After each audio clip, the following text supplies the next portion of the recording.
Mexico's newly inaugurated president, Claudia Sheinbaum, has taken a bold stand against former U.S. President Donald Trump's controversial proposal to rename the Gulf of Mexico as the Gulf of America. This provocative suggestion, which Trump unveiled during a rally earlier this week, has sparked outrage on both sides of the border. Trump's proposal was accompanied by a series of inflammatory comments, including a veiled threat to capture the Gulf, which many viewed as an assertion of U.S. dominance over the region. In a striking rebuttal, President Sheinbaum not only dismissed Trump's claims but also invoked centuries of history to emphasize Mexico's deep connection to the region. Speaking at a high-profile press conference in Mexico City, Sheinbaum unveiled a rare and meticulously preserved 400-year-old map dating back to 1607. The map, inscribed with the name América Mexicana, Mexican America, depicted the North American continent during the early colonial period when Spanish influence was at its zenith. Holding the map up for the cameras, Sheinbaum, known for her sharp wit and eloquence, delivered a pointed response: "Why don't we call it Mexican America? It sounds pretty, no?" Her words, delivered with a mix of humor and gravitas, resonated not only with the Mexican public but also with audiences worldwide. This exchange has since escalated into a full-blown diplomatic and cultural war of words, highlighting deeper tensions between the two neighboring nations. Trump's rhetoric and Sheinbaum's decisive response have underscored the complex historical and geopolitical dynamics at play, offering a glimpse into the challenges facing U.S.-Mexico relations in the years ahead. Trump's proposal to rename the Gulf of Mexico stems from his broader vision of asserting American supremacy in the Western Hemisphere. During his rally, Trump argued that the name Gulf of Mexico fails to reflect what he called the true ownership of the region. "It's time we stop letting the world dictate terms to us," he declared to a cheering crowd. "This is America's Gulf. Always has been, always will be." Trump went on to suggest that renaming the Gulf would serve as a symbolic reclamation of America's influence, proposing the title Gulf of America as a reflection of what he described as the region's real identity. The response from Sheinbaum, who recently assumed office as Mexico's first female president, has been swift and resolute.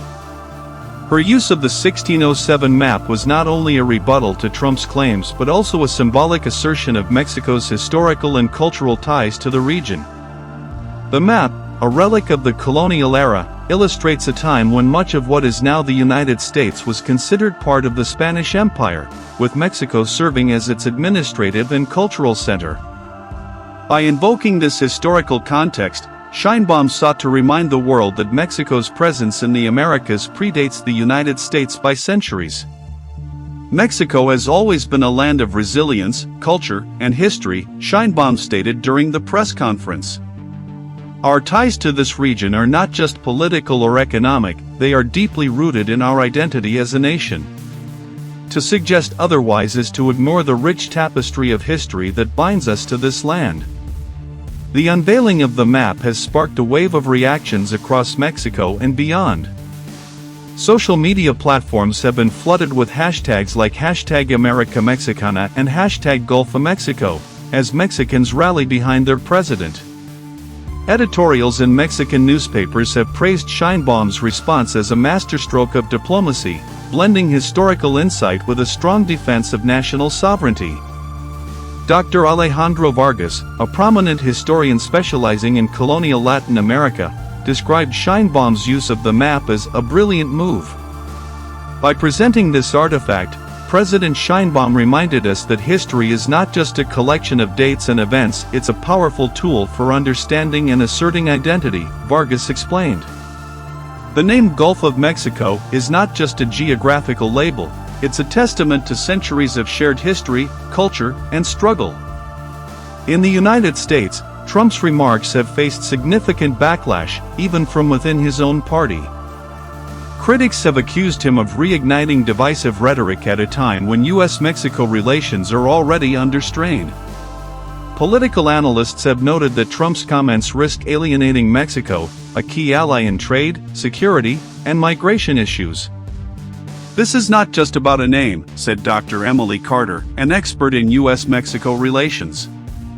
It's about the broader message it sends, that the United States views its neighbors not as equals but as subordinates.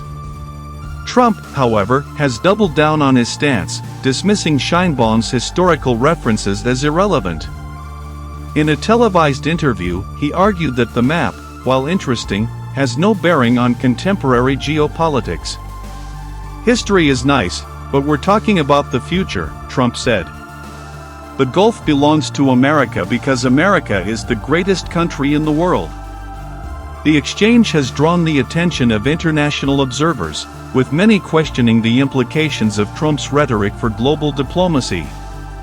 This kind of rhetoric undermines the principles of mutual respect and cooperation that are essential for international relations, said Dr. Maria Lin, a political analyst based in London. It sets a dangerous precedent when a former leader makes claims that disregard the sovereignty of other nations. Despite the heated rhetoric, Sheinbaum has remained steadfast, emphasizing the importance of dialogue and mutual respect.